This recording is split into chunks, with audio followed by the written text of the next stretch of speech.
That was the object of this game. Let's get as many people out of the circle as possible. Now, I was thinking how the future business leaders of America were off in the corner working their calculators because they just learned a lesson in economics, right? In supply and demand economics. They're thinking, the fewer chairs there are, the more valuable those chairs are. And they're over there thinking, okay, I think as I grow up, I'm going to go be a chair manufacturer. But the whole object of the game as we got older was not to bring people into the circle, it was to get them out of the circle. And as we got older, our games got a little more sophisticated, and we found our own ways of dividing ourselves from one another, forming our own camps and circles. Do you remember playing baseball, a pickup game of baseball on the field behind the school or in the park?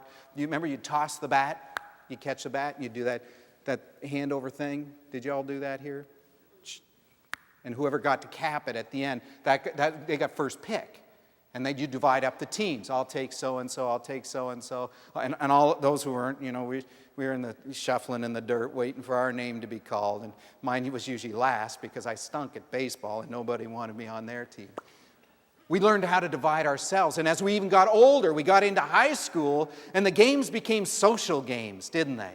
The circles we created were social circles. We started to have our own little cliques, our groups, right? We had, in my high school, probably like yours, we had one circle was the athletes' circle. That was we'll just use that as a generic umbrella term, the athletes' circle, because within that circle they had sub-circles, didn't they? I mean, if you were a jock, that's what we called them. If you were a jock, you were in that circle, but within the jock circle, there were sub-circles. Because, you could be in the football team, and that was a lot different than, say, being on the badminton team. All right? They had their own circles within that circle, didn't they? And then even in that circle, and maybe a circle all unto itself were the cheerleader circle, right? These were like the good-looking, mean girls, cool kids. You could not get close. I don't know how you ever got close to that circle, but they had their circle. In my school, we had another circle. It was called the stoners. These were the kids this was the experimental 70s, right? So they were doing all sorts of weird stuff. And even if they weren't, there were some kids who joined the stoner circle just because they liked the lifestyle. They liked the music. They might not have been doing the drugs, but they liked the music. And so they were glad to be part of that circle. There was the circle, and you remember this circle, the smart kids. Sometimes we called them the nerds. In my school, we were much politer. We called them the geeks. I was never in that circle. These are the people who own the world now. The kids we teased in high school as being too smart. The geeks, these are our employers. These are the people who are above any economic crisis because they knew what was going on. My daughter was one of these. She called herself a mathlete. She had no problem with being called a geek or a mathlete. She enjoyed that sort of thing. And it became a cool thing to be part of that group. We all had our kind of social circles, our groups. And as we moved on out of high school and became adults, we continued to play the kind of circle games with our lives. Sometimes it was just fun circles we formed to kind of separate ourselves from each other. It was easy circles, right? We'd say things like, oh, I'm a Beatles fan, and I'm a Stones fan. They're just easy circles. There's no big deal about that, Marianne, Ginger, okay? The guys know what I'm talking about here. We divided up ourselves with kind of easy circles. Look, some are too embarrassed because they're sitting by their wives and they don't want to get in trouble, but they know what I'm talking about. But some of the circles we created to divide ourselves, to separate ourselves from one another, became very dangerous circles. They became walls that cut us off from one another. In fact, right now in America, I think we're doing it in a very dangerous way. We divide ourselves this way, and ne'er the twain shall meet. We say, I'm a conservative, and I'm a liberal. Or worse yet, we say, he's a conservative, he's a liberal. It's like a label we put on one another, right? Or he's a Republican, he's a Democrat. And we know God is neither a Republican or Democrat. God's a libertarian. No, I didn't say that out loud. I'm kidding. God's nonpartisan. God is nonpartisan, and yet we continue to divide ourselves up. We continue to kind of create a hate mentality toward one another when God's asking us to tear down the walls.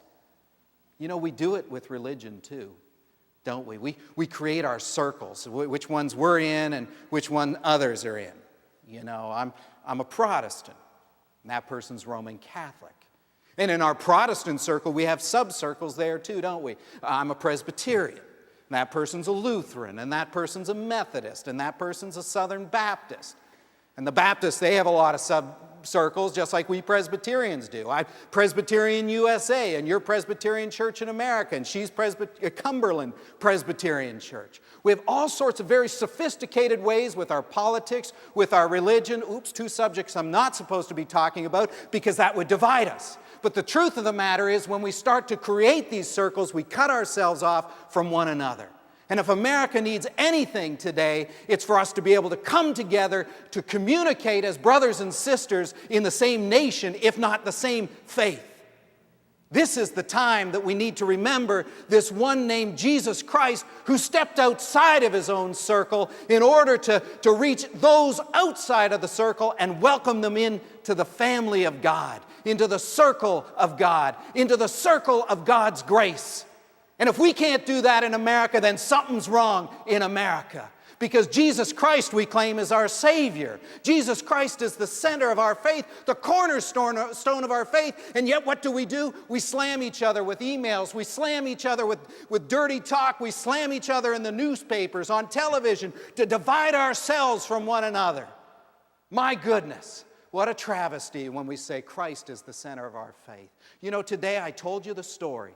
I read to you the story from Mark of how Jesus stepped outside of his own circle, put his own life at risk to dialogue with a Syrophoenician woman, a Gentile.